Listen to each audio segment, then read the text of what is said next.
সুপ্রিয় শিক্ষার্থীরা, কেমন আছো সবাই? আশা রাখছি সবাই ভালো আছো। মহান রব্বুল আলামিনের কাছে আল্লাহ পাকের নিকট প্রার্থনা করি সবাই যেন এই মহামারীতে সুস্থ থাকো এবং ভালো থাকো। আজকের অনলাইন ক্লাসে তোমাদেরকে স্বাগত জানাচ্ছি। পদার্থবিজ্ঞান প্রথম পত্রের দ্বিতীয় অধ্যায় ভেক্টর অধ্যায় নিয়ে আলোচনা। এই অধ্যায়ের আমাদের এটি পঞ্চম ক্লাস। আজকের ক্লাসে আমরা ভেক্টর রাশির বিভাজন এবং এর প্রয়োগ নিয়ে আলোচনা করব। একটি সংখ্যাকে যেমন আমরা দুই বা ততোধিক ভাগে ভাগ করতে পারি, যেমন 7 সংখ্যাকে আমরা লিখতে পারি 5 প্লাস 2 কিংবা 6 প্লাস 1 অথবা 4 প্লাস 3। আর যদি একজন সমান সংখ্যক ভাগে ভাগ করি তাহলে সেটি হবে 3.5 প্লাস 3.5, ঠিক না? একটি সংখ্যাকে আমরা বিভক্ত করলাম দুইটা ভাগে, কত হবে?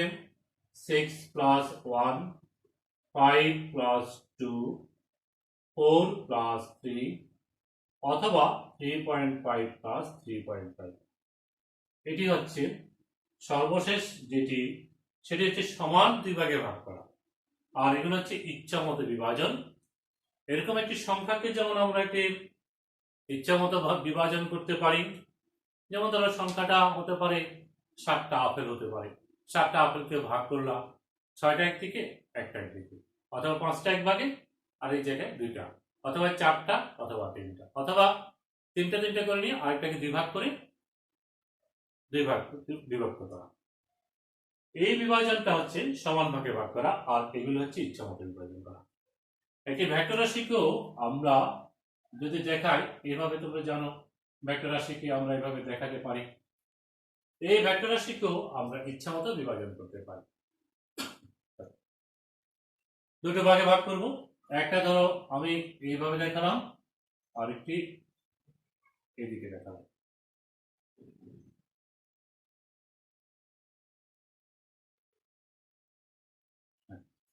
এখন আমি যে বিভাজন দেখাতে চাচ্ছি, ও বি মনে করলাম একটি ভেক্টর, যেটা হচ্ছে আর ভেক্টর, তাকে আমি দুটো ভাগে ভাগ করলাম, একটা হচ্ছে পি আর একটা হচ্ছে কিউ। এই বিভাজনটা আমরা বলতে পারি যে এটি সঠিক বিভাজন, কারণ আর সমান আমি পি প্লাস কিউ লিখতে পারবো, কারণ ভেক্টর যোগের সামান্তরিক সূত্র অনুসারে এই কর্ণই হবে এই দুটো ভেক্টরের যোগফল। অতএব পি এবং কিউ হচ্ছে আর এর দুটি বিভাজিত অংশ বা উপাংশ। দুইটি কোন ভেক্টরকে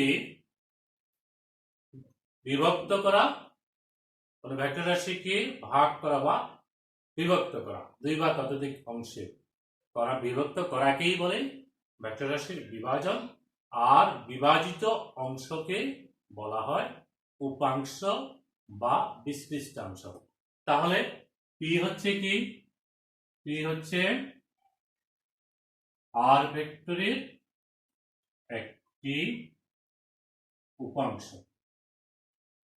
অনুরূপভাবে আমরা বলতে পারবো কিউ ভেক্টর হচ্ছে আর ভেক্টরের একটি উপাংশ, যেহেতু আর সমান হচ্ছে পি প্লাস কিউ। যেমন 5 এবং 2 হচ্ছে 7, 5 এবং 2 এই দুটি সংখ্যা মিলেই 7। এই 5 এবং 7 হচ্ছে 7-এরই অংশ। 7টা যদি আম থাকে তাহলে তার একটা অংশে 5টা, আরেকটা অংশে 2টা, বলতে পারি না আমরা অংশ। ঠিক তেমনি পি এবং কিউ হচ্ছে আর এর দুটি অংশ তথা বিভাজিত অংশ, যাকে আমরা বলি উপাংশ। এই উপাংশগুলোকে আমরা দেখাচ্ছি এখানে পিটা আর এর সাথে আলফা কোণ, কিউ আর এর সাথে বিটা কোণ তৈরি করতেছে। এই আলফা এবং বিটার উপর নির্ভর করে পি এর মান এবং কিউ এর মান ও দিক পরিবর্তন হবে, ভিন্ন ভিন্ন হতে পারে। পি এবং কিউ এর মানগুলো ভিন্ন ভিন্ন হতে পারে, যেমন 7 এর জন্য যোগ করার জন্য সংখ্যাগুলো ভিন্ন ভিন্ন। ঠিক আলফা এবং বিটার উপর ডিপেন্ড করে পি এবং কিউ এর মান ভিন্ন ভিন্ন হবে। পি এর মান কত হবে সেই সমীকরণটি আমরা দেখাবো। কিউ এর মান নির্ণয় করার জন্য আমরা যে সমীকরণটি প্রতিপাদন করব।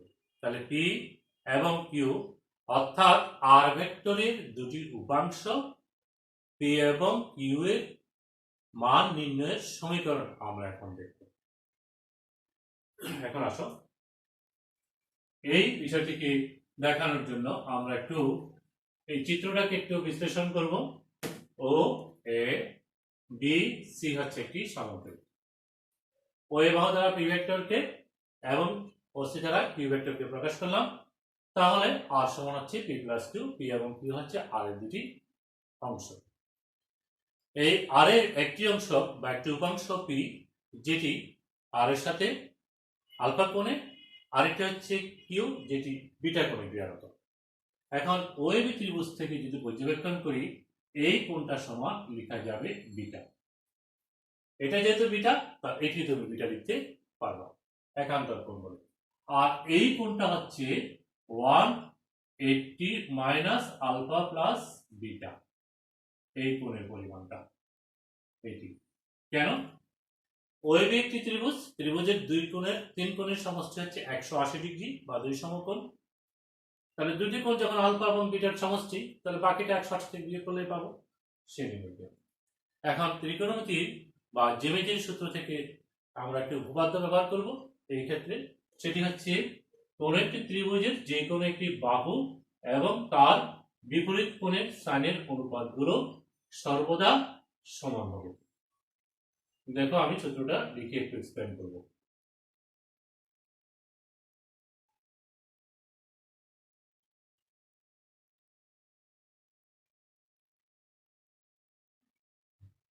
দেখো আমি ত্রিভুজ ও এ বি থেকে, ত্রিভুজ ও এ বি, এই ত্রিভুজে সূত্রটা অ্যাপ্লাই করলাম, ত্রিকোণমিতির সূত্র তথা জ্যামিতির সূত্র। সেটা কি? ত্রিভুজ ও এ বি থেকে আমরা বলতে পারি যে কোনো একটি বাহু, তার ও এ বাহু তার বিপরীত কোণের সাইন অনুপাত, অপর বাহু তার বিপরীত কোণের সাইনের অনুপাত, অবশিষ্ট বাহু ও বি তার বিপরীত কোণের সাইন অনুপাতগুলো সর্বদা সমান হয়। বিষয়টা খেয়াল করছো? কি বলছি? ত্রিভুজের যে কোনো একটা বাহু এবং তার বিপরীত কোণের সাইনের অনুপাত সবসময় বাহুগুলোর এবং তাদের সাইনের অনুপাতগুলো সর্বদা সমান হয়। এই উপপাদ্যটি আমরা এখন কাজে লাগাবো। এখন এখানে আমরা এই শেষেরটাকে একটু পরিবর্তন করবো। শেষেরটাকে আমরা দেখতে পাচ্ছি এটি সেকেন্ড কোয়াড্রেন্টে আছে। ফার্স্ট কোয়াড্রেন্টে সাইন লস হয়ে যায়, সেকেন্ড কোয়াড্রেন্ট সাইন সাইন থাকবে। তাহলে আমরা এখানে এটিকে আবার লিখতে পারি বা OA divided by sine beta is equal to AB divided by sine alpha is equal to OB divided by sine alpha plus beta লিখতে পারি। এটাকে আমি এখন 180 মাইনাস আলফা প্লাস বিটাকে লিখলাম আলফা প্লাস বিটা, কারণ সেকেন্ড কোয়াড্রেন্টে 180 minus theta sine 180 minus theta মানে সাইন থিটা। তাহলে sine 180 minus alpha plus beta মানে সাইন আলফা প্লাস বিটা। এবার আমরা এখানে মানগুলো বসাবো। ও এর মান হচ্ছে পি ভেক্টরের মান। তাহলে আমি এখানে লিখতে পারি P divided by sine beta. AB হচ্ছে ওসি এর সমান এবং সমান্তরাল, তারপর এবি হচ্ছে কিউ ভেক্টরের সমান। এবি ভেক্টর এবং ওসি ভেক্টর সমান, এটি যেহেতু কিউ ভেক্টর তাহলে এটাকে কিউ বলতে পারি। তারপর এবি ভেক্টরের মান হচ্ছে তথা এবি সমান হচ্ছে কিউ সাইন আলফা থাকলো, আর ওবি হচ্ছে ওবি ভেক্টর তথা আর ভেক্টরের মান, এটি হচ্ছে R, R divided by sine alpha plus beta.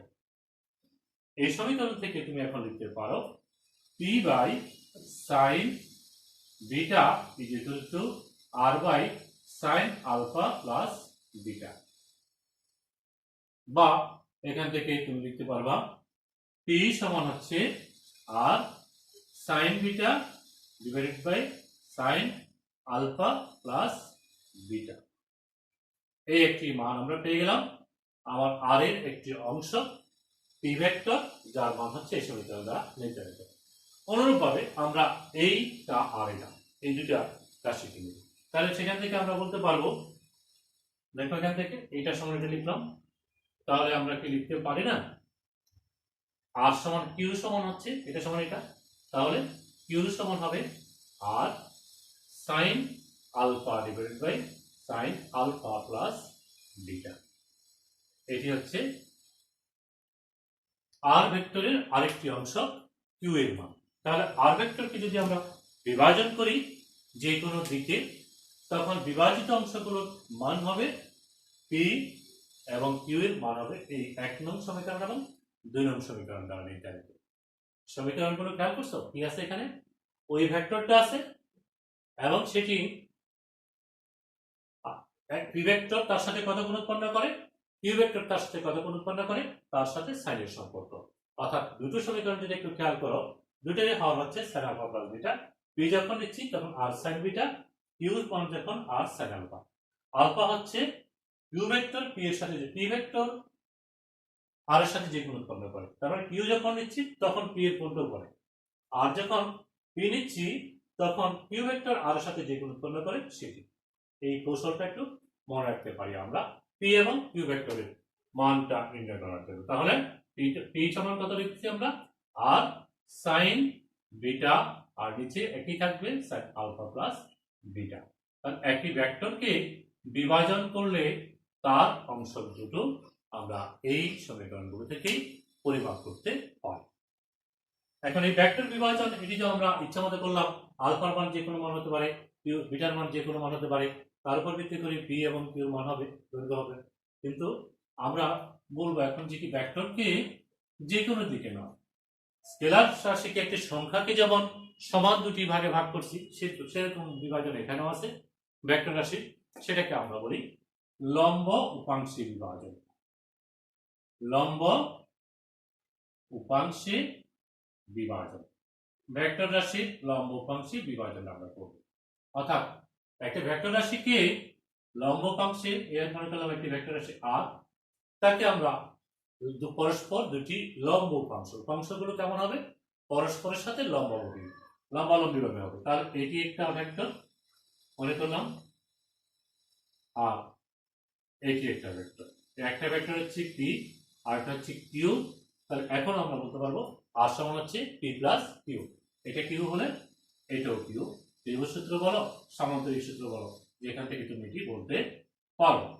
তো আমরা ধরে নিচ্ছি পি ভেক্টর আর এর সাথে আলফা কোণ, কিউ ভেক্টর আর এর সাথে বিটা কোণ উৎপন্ন করতেছে। এবং এখানে যেহেতু লম্ব উপাংশী বিভাজন, সেই কারণে আলফা এবং বিটার যোগফল হবে 90 ডিগ্রি। অর্থাৎ উপাংশগুলো পরস্পরের সাথে লম্বভাবে থাকবে। তার মানে এখানে আলফা এবং বিটার যোগফল 90 ডিগ্রি হবে। এখন খেয়াল করো, আমরা আগের মতোই এই ওবি ত্রিভুজের এই কোণটাকে বিটা লিখতে পারবো, এই কোণটাকে 180 মাইনাস আলফা প্লাস বিটা লিখতে পারবো। তাহলে আমরা এই ওবি ত্রিভুজ থেকে আগের মতোই সেই অনুপাত সাইনের সূত্রটা ব্যবহার করতে পারি। করার পরে একই সমীকরণটা আমরা এখানেও পাবো, এই চিত্রের জন্য একই সমীকরণ ব্যবহার করব। বুঝা গেছে? হ্যাঁ, শুধু পার্থক্য হচ্ছে এখানে আমরা একটা বিশেষ তথ্য লিখতে পারবো এই সমীকরণগুলোতে, সেটা হচ্ছে আলফা প্লাস বিটা সমান 90। তাহলে আমার পি সমান হবে 1 নং সমীকরণ থেকে আমি লিখতে পারবো পি সমান হচ্ছে R sine beta divided by sine 90।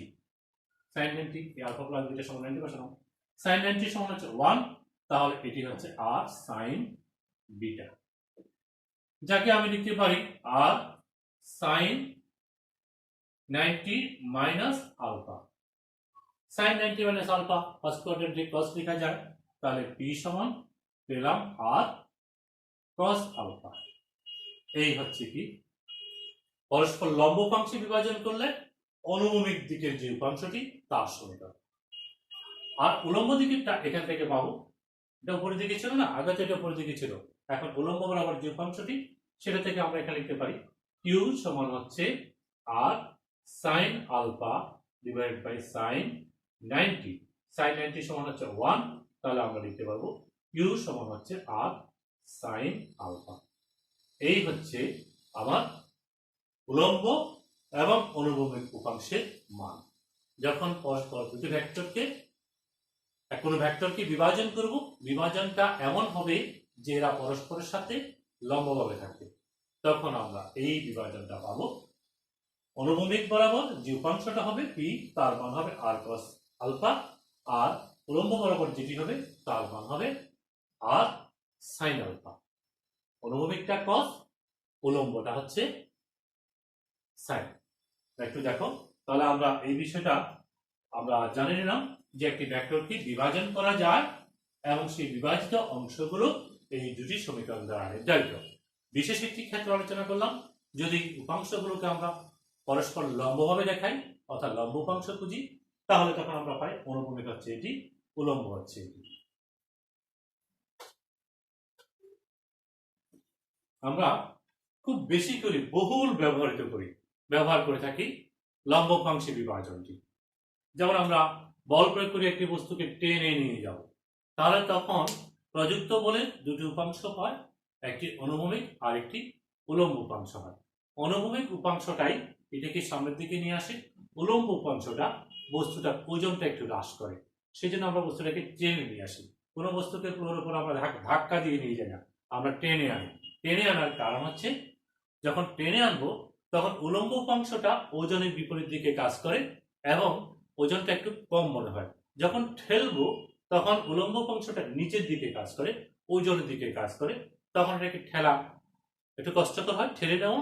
সেই জন্য আমরা কোনো বস্তুকে ঠেলে নিয়ে যাই না, এটাকে আমরা টেনে নিয়ে আসি। এরকম কয়েকটি প্রায়োগিক দিক তোমাদের বইতে আছে, সেগুলো একটু আজকে আলোচনা করবে। তো এখন অনুভূমিক এবং উলম্ব উপাংশটা আরেকটু ক্লিয়ার করি। ধরো এই হচ্ছে একটি ভেক্টর, এটি হচ্ছে আর ভেক্টর। আর ভেক্টরটা ভূমির সাথে থিটা কোণ ক্রিয়াশীল। তাহলে এটিকে তুমি বিভাজন করবা, এটা এক্স অক্ষ, এটা ওয়াই অক্ষ যদি বলি, তার শীর্ষ থেকে লম্ব, এখান থেকে লম্ব, তাহলে এই দুটি তুমি লম্ব উপাংশ পেয়ে গেল। এটা হচ্ছে পি, এটা হচ্ছে কিউ। এইভাবে আমরা বিভাজনটা করি। তাহলে এই পি সমান তুমি লিখবা, পি সমান লিখবা আর cos থিটা, আর কিউ সমান হবে আর sin থিটা। আমরা বলছিলাম অনুভূমিকটা হচ্ছে cos, উলম্বটা হচ্ছে sin। আচ্ছা, বিষয়টা আবার খেয়াল করো, এই হচ্ছে ভেক্টর, এটি হচ্ছে আর। এখন আমরা দুটি পরস্পর লম্ব উপাংশের জন্য দুটি অক্ষ, একটি এক্স অক্ষ আর একটা ওয়াই অক্ষ নিলাম। এখন এখানে লম্ব টানলাম এক্স অক্ষের উপর, এখান থেকে লম্ব টানলাম, তাহলে পরস্পর দুটি লম্ব উপাংশ পেলাম। এখন ভেক্টরটি এটা মনে করলাম পি, এটা মনে করলাম কিউ। ভেক্টরটি যে কোণ উৎপন্ন করতেছে সেই কোণটা হচ্ছে উলম্ব দিকের সাথে। ভেক্টরটির দিক এক্স অক্ষের সাথে না, উলম্ব দিকেরটা তোমার জানা আছে, সেটি তুমি জানছো। তাহলে এখন এটা হবে এই কিউ ভেক্টর সমান, এখন দেখো, এখন কিউ ভেক্টরের মান হবে আর cos থিটা, আর পি এর মান হবে আর sin থিটা। তুমি তাহলে মুখস্থ করে এরকম বলতে পারবে না যে এরকম সবসময় এদিকেরটা হবে কি cos, এদিকেরটা হবে sin, এরকম করে বলতে পারবে না। এদিকেরটা cos, এদিকেরটা sin বলতে পারবে না। তোমাকে দেখতে হবে যে কি ওই ভেক্টর রাশিটা কোন দিকের সাথে আছে, অর্থাৎ ভেক্টর রাশিটার দিক কোনটা। ভেক্টর রাশিটার দিক যেটা, সেটাই হচ্ছে অনুভূমিক। কারণ কোন ভেক্টর রাশির দিক সবসময় থিটার সাহায্যে আমরা নির্ণয় করি, সেটি ভূমি বরাবর দেখায়। তাহলে যেহেতু এটা থিটা, তার অনুভূমিক হচ্ছে এটা, উলম্ব হচ্ছে এটা। যেহেতু থিটা এটা, সুতরাং থিটার সাথে থিটার সময় ভূমির সাথে হয়। লম্ব সবসময় কোথায় হয়? এই ভূমি, আর এটা অতিভুজ। এই থিটার বিপরীত কোনটা হচ্ছে লম্ব, তাকে লম্ব, এটা ভূমি, এটা অতিভুজ, তাহলে এটা অনুভূমিকটা। ঠিক এখানে যদি দেখো, এটি হচ্ছে কি কোণ, তাহলে এটা ভূমি, এটা লম্ব, এটা অতিভুজ, তাহলে এটা অনুভূমিকটা। হ্যাঁ, অনুভূমিক হলেই হবে cos, উলম্ব হলে সেটা হবে sin। তাহলে আমাকে একটা জিনিস খেয়াল রাখতে হবে যে একটি ভেক্টর রাশি যে আমি দেখাচ্ছি সেটি কোন দিকের সাথে, সেটিকে এক্স অক্ষের সাথে কোণ উৎপন্ন করতেছে নাকি ওয়াই অক্ষের সাথে কোণ উৎপন্ন করতেছে। যার সাথে উৎপন্ন করে সেটি হচ্ছে অনুভূমিক, সেটাই হচ্ছে আমার অনুভূমিক, সেই দিকেরটাই হচ্ছে অনুভূমিক উপাংশ, এবং সেটা হবে cos, বাকিটা হবে sin হবে। বিশদভাবে এটা খেয়াল রাখতে হবে। আমরা কিন্তু ভুল একটা করি, সেটি হচ্ছে আমরা সবসময় cos টার্ম বলে অনুভূমিক, আর উপরের দিকেরটা বলে থাকি sin। আসলে উপরের দিক নয়, একটা অনুভূমিক আর একটা হচ্ছে উলম্ব। অনুভূমিক বলতে আর ভেক্টর যে অক্ষের সাথে কোণ উৎপন্ন করে সেটাই হচ্ছে অনুভূমিক। আর বেশি বলছি না, আর বেশি বললে তোমরা গোলমাল বাঁধে দিবা, অর্থাৎ তোমাদের কাছে খুব ঝামেলা মনে হবে। এবার আসো, আমরা ভেক্টর রাশির বিভাজন তো জানলাম, সরি, আমরা ভেক্টর রাশির বিভাজন তো জানলাম। এখন আমরা একটি প্রয়োগ আলোচনা করব, সেটি হচ্ছে কি লন রোলার ঠেলা না টানা সহজ। টানা সহজ। দেখো এই হচ্ছে একটি লন রোলার, আমি এটাকে ঠেলব। এটি হচ্ছে হ্যান্ডেল, হ্যান্ডেলটাকে আমরা আমাদের সুবিধা মতো ঘোরাতে পারি। এটা এদিকে নামা যায়, এদিকে নামা যায়। আমি দুটো একসাথে দেখাচ্ছি।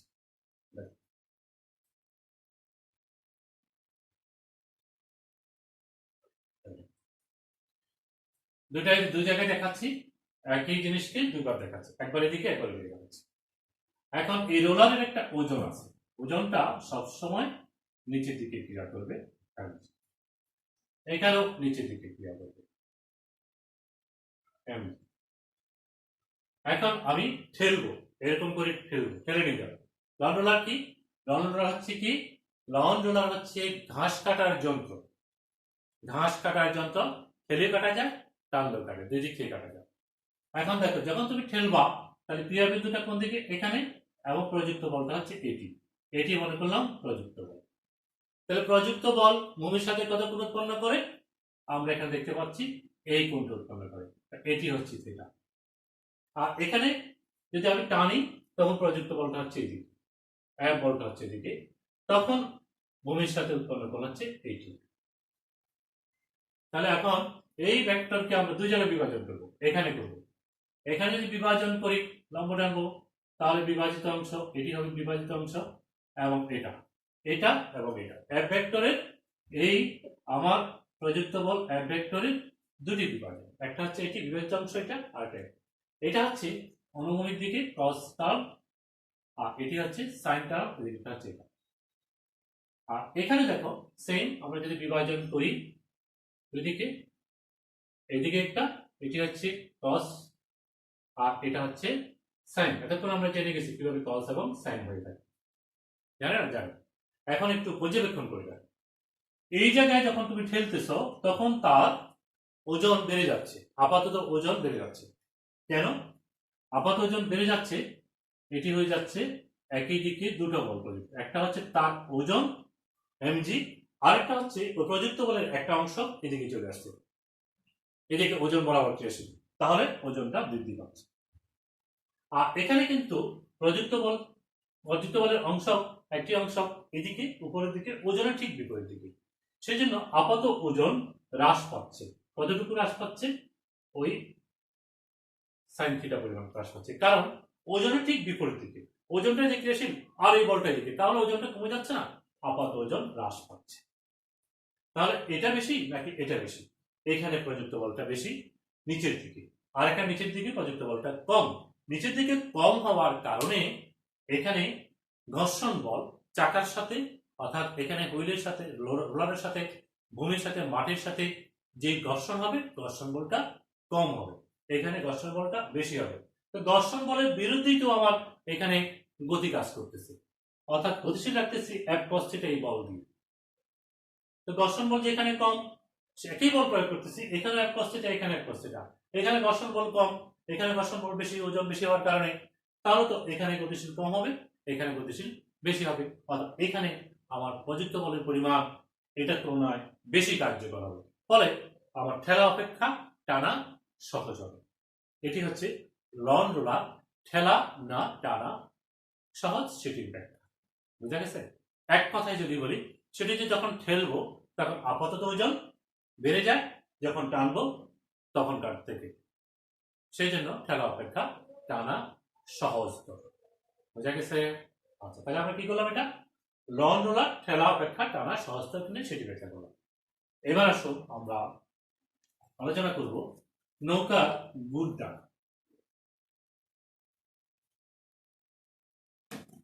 তোমরা কি আমার এই ক্লাসটা যখন করতেছো, বসছো, তখন কি তোমরা রিডিং রুম বসে আছো নাকি তোমার ড্রয়িং রুম বসে আছো? রিডিং রুমে বসতে হবে, তোমার খাতা কলম থাকতে হবে, ক্যালকুলেটর থাকতে হবে, কারণ এখানে আমরা কাজ করবো। তো যা কিছু আলোচনা করতেছি সব আলোচনায় তুমি তোমার নোট খাতায় উঠাবো, আজকের ক্লাস তারিখ দিয়ে, আজকের ক্লাসে যে আলোচনা হচ্ছে সেগুলো, তাহলে তুমি পড়তে সুবিধা হবে, না হলে অনলাইন ক্লাসগুলো একেবারে অর্থহীন হয়ে যাবে। আশা করছি সবাই তোমরা খাতা কলম এবং ক্যালকুলেটর নিয়ে এই ক্লাসগুলো উপভোগ করতেছ, অনুধাবন করতেছ এবং এগুলো হৃদয়ঙ্গম করতেছ। এখন আসো আমরা নৌকার গুণ টানা আরেকটি বিষয় আলোচনা করব। নৌকার গুণ টানা এটা কি জিনিস? গুণ মানে হচ্ছে রশি, রশির সাহায্যে নৌকাটাকে টেনে নিয়ে যায়। কেন? কারণ নদী যখন শুকিয়ে যায় তখন দেখা যায় যে আমরা নদীর দুই পার খুব কাছাকাছি হয়ে যায়। অনেক সময় আমাদের নৌকা ইঞ্জিনটা অকার্যকর হয়ে যায়, তখন মাঝি কিভাবে নৌকাটাকে সামনের দিকে অগ্রসর করবে? তখন মাঝি একটা রশি বেঁধে পাড়ের কিনার যাইয়া নৌকা থেকে পাড়ে গিয়ে নৌকাটাকে টেনে টেনে মাছ বরাবর নিয়ে যায়। এখন যদি নৌকা পাড়ে যায় তাহলে টানলে তো পাড়ের দিকে যাবে, তা নদী বরাবর মাছ বরাবর যাবে কিভাবে? সেটি আমরা ভেক্টর রাশির বিভাজন থেকে ব্যাখ্যা করতে সক্ষম। দেখো, আমরা কি চেষ্টা করবো একটি চিত্র আঁকার। সেটি হচ্ছে একটা নৌকা আঁকতেছি আমরা একটা, এই মাল বোঝা একটি নৌকা।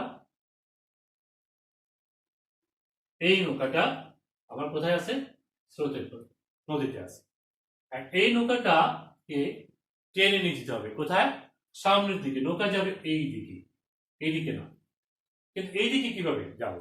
মাঝি তার সামনের দিকে সাঁতার হাঁটতে নৌকাটা আনতে পারবে না, তাই না? মাঝি কি করে? এখানে রশি বেঁধে মাঝি এখানে চলে যায়। এখানে গিয়ে মাঝি নৌকাটাকে রশি রশি দিয়ে এটাকে বেঁধে টানা শুরু করে। যখন এটাকে টানবে তখন এই সামনের দিকে অগ্রসর হবে। কেমনে? যদি টানে তাহলে টানা বল তো প্রযুক্ত হচ্ছে কোন দিকে? টানা বল প্রযুক্ত হচ্ছে এই দিকে। তাহলে তো নৌকাটা ওই দিকে যাওয়ার কথা, পাহাড়ের দিকে যাওয়ার কথা, কিন্তু এভাবে যাবে কিভাবে? সেটি আমরা বিভাজন, ভেক্টর বিভাজন থেকে আলোচনা করতেছি। দেখো, এই যে আমরা যদি বলি এই প্রযুক্ত বলটা অনুভূমিকের সাথে থিটা কোণ উৎপন্ন করতেছে, তাহলে ভেক্টর বিভাজন থেকে আমরা বলবো অনুভূমিক দিকে একটা অংশ, উলম্ব দিকে একটা অংশ। এটি হচ্ছে f cos থিটা, আর এদিকেরটা হচ্ছে f sin থিটা। তাহলে নদীর মাঝ বরাবর একটি উপাংশ এখানে কার্যকর হচ্ছে, যেটি হচ্ছে f cos থিটা। এই f cos থিটাই হচ্ছে আমার কার্যকর বল। এটি কি? কার্যকর বল। এটিকে আমরা কার্যকর রাখবো। প্রযুক্ত বল এটি, কিন্তু এটি কার্যকর রাখবো, এটাকে নিষ্ক্রিয় করাবো। নিষ্ক্রিয় করে f sin থিটাকে যদি নিষ্ক্রিয় করতে পারি তাহলে আমার কার্যকর বল হবে এটা। তাহলে এটা তো এদিকে প্রযুক্ত, তাহলে এই নৌকাটা সামনের দিকে যাবে এদিকে। হ্যাঁ, মাঝি কি ফিজিক্স জানে? পদার্থবিজ্ঞান জানে? না জানলেও প্রাকৃতিক ঘটনা, প্রকৃতিতে সে বারবার চর্চা করার কারণে সে এটা শিখে নিছে। পদার্থবিজ্ঞান হচ্ছে প্রাকৃতিক ঘটনার বিশ্লেষণ। আমরা সেই বিশ্লেষণটা এখানে ভেক্টর বিভাজন থেকে দেখাতে পারবো। দেখো, অ্যাবসার্জিটিকে সে নিশ্চয় করতে পারবে কিভাবে? মাঝি কিন্তু এখানে নৌকার পাল ব্যবহার করে। তুমি জানো এখানে পাল ব্যবহার করা যায়। এই পাল ব্যবহার করে বায়ু প্রবাহটাকে নিয়ন্ত্রণ করতে পারে। তাহলে বায়ু প্রবাহটা নিয়ন্ত্রণ করে সেইটাকে নিষ্ক্রিয় করতে পারে। বায়ু যদি প্রবাহ না থাকে কিংবা বায়ু প্রবাহ দিয়ে যদি সম্ভব না হয়, তাহলে তখন এখানে আরেকটা জিনিস থাকে, এখানে একটা দাঁড় থাকে। আরেকজন মাঝি এখানে এই দাঁড়টাকে নিয়ন্ত্রণ করবে। অর্থাৎ অ্যাবসান্টিটা যদি এদিকে টানে, দাঁড়টা এদিকে, পানিটাকে এদিকে ধাক্কা দিবে, তাহলে এটা এই বলটা এটাকে নিষ্ক্রিয় করবে, ফলে সামনের দিকে, অর্থাৎ এটার কারণে সামনের দিকে অগ্রসর হতে পারবে। এইভাবে গুণ টানা মাঝি নৌকাকে গুণ টেনে সামনের দিকে নিয়ে যায়। এটি হচ্ছে ভেক্টর বিভাজনের সাহায্যে গুণ টানার ব্যাখ্যা। তাহলে কার্যকর বল কোনটা? কার্যকর বল হচ্ছে f cos থিটা। এখন হাই অর্ডারের কথা, উচ্চতর দক্ষতার কথা, সেটি হচ্ছে ধরো এই গুণ টানার সময় হঠাৎ করে এমন নদীর এমন একটা অবস্থানে গেল সেখানে স্রোত বেশি বেড়ে গেল, ভাবতেই পারে আরেকটা প্রবাহ সেখানে আসতে পারে, বিপরীতমুখী একটা স্রোত, এখন নৌকাটাকে টেনে নেওয়া যাচ্ছে না, নৌকাটা এখানে স্থির হয়ে গেছে। মাঝি কি করবে? মাঝি যখন তার শক্তি যা বল ছিল সেই বলটা প্রয়োগ করতেছে কিন্তু আর পারতেছে না, তখন সে একটি কৌশল অবলম্বন করে। সে কি করে? সুতাটাকে মাঠে গুণ টানার যে রশিটা আছে সেটাকে লম্বা করে ফেলে, আরো ছেড়ে দেয়, আরো লম্বা লম্বা করার ফলে দেখা যায় এটাকে সহজে অনায়াসে নিয়ে যাচ্ছে। কিভাবে সেটি সম্ভব? সেই ব্যাখ্যাটা দেখো। যখন রশিটা লম্বা করবে তখন রশিটা কিন্তু এখানে পৌঁছাবে, তখন মাঝের অবস্থান হবে এই দিকে। তাহলে দেখো, তখন বলটা হচ্ছে এইদিকে, বলটা প্রযুক্ত হচ্ছে, খেয়াল করো, বলটা তখন এইদিকে। তাহলে অনুভূমিকের সাথে যে কোণ উৎপন্ন করে সেটা হচ্ছে থিটা। পূর্বের তুলনায় এই থিটার পরিমাণটা কমে যাচ্ছে, রশি লম্বা করার কারণে পূর্বের তুলনায় থিটার পরিমাণ ছোট হয়ে যাচ্ছে। থিটার পরিমাণ যদি ছোট হয় তাহলে cos থিটা ছোট হবে, বড় হবে। cos এর ক্ষেত্রে আমরা জানি তো থিটার মান যত ছোট হয় cos থিটার মান তত বেশি হয়। এই যে আমার পুরো কার্যকর বলের এটাকে পরিবর্তন করতে না পারলেও অস্থিটাকে বাড়ানো যায় রশিকে লম্বা করে। তাহলে মাঝি কি করলো, রশিকে লম্বা করে নৌকাটাকে টেনে নিল কিভাবে, কার্যকর বল বৃদ্ধি করলো। আসলে রশি লম্বা করা মানে হচ্ছে এই থিটার মানটা হ্রাস করে ফেলা। এইভাবেই মাঝি এই কৌশলটা অবলম্বন করে নৌকাটাকে সামনের দিকে অগ্রসরমান করতে পারে। ঠিক একই বিষয়টা আমরা আরেকটি আমাদের প্রাত্যহিক জীবন আছে, সেটি হচ্ছে কি ট্রলি ব্যাগ। ট্রলি ব্যাগকে আমরা ঠেলে নিয়ে যাই না, আমরা টেনে নিয়ে যাই। টেনে নেওয়ার সময় ট্রলি ব্যাগের এই অনুভূমিক উপাংশ যেটা সেটাই সামনের দিকে নিয়ে যায়, উলম্ব উপাংশ তার ওজন হ্রাস করে। ট্রলি ব্যাগের হাতলটা যখন আমরা লম্বা করি তখন এই থিটার পরিমাণ কমে যায় এবং এটাকে সামনের দিকে নেওয়া সহজ হয়। বুঝা গেছে? তাহলে কয়টা বিষয় আলোচনা করলাম আমরা প্রয়োগের আমরা আলোচনা করলাম লন রোলারের ক্ষেত্রে, আমরা আলোচনা করলাম নৌকার ঘুম টানা, আমরা আলোচনা করলাম ট্রলি ব্যাগের কথা। তাহলে ভেক্টর বিভাজনের ক্ষেত্রে আমরা যেটি জানলাম সেটি হচ্ছে একটা ভেক্টরকে বিভাজন করা যায় দুটি উপাংশে। বিভাজিত অংশগুলোকে আমরা বলি বিশ্লিষ্টাংশ বা বিভাজিত অংশ বা উপাংশ। আর সেই উপাংশগুলোর সমীকরণগুলো আমরা জেনে নিলাম। যদি পরস্পর লম্ব উপাংশ হয় সেই সমীকরণগুলো কেমন হয় এবং তার প্রয়োগগুলো আমরা আলোচনা করলাম। ব্যবহারিক ক্ষেত্রে প্রাত্যহিক জীবনে যে কয়েকটি ঘটনা ঘটে কয়েকটি বিষয় আলোচনা করলাম। ততক্ষণ তোমরা সঙ্গে ছিলাম। আগামী ক্লাসে আমরা সামুদ্রিক সূত্রের প্রয়োগ আলোচনা করব। সামুদ্রিক সূত্রের প্রয়োগ আলোচনা করার সাথে সাথে আমরা সেখানে কিছু সৃজনশীল প্রশ্ন আলোচনা করব। তাহলে আমাদের আগামী ক্লাসটা তোমরা দেখবা, এটি খুব গুরুত্বপূর্ণ ক্লাস। আশা করছি তোমরা সেই ক্লাসটি আজকের ক্লাস মতোই উপস্থিত থাকবা। ততক্ষণ সঙ্গে থাকার জন্য সবাইকে ধন্যবাদ জানাচ্ছি। আল্লাহ হাফেজ।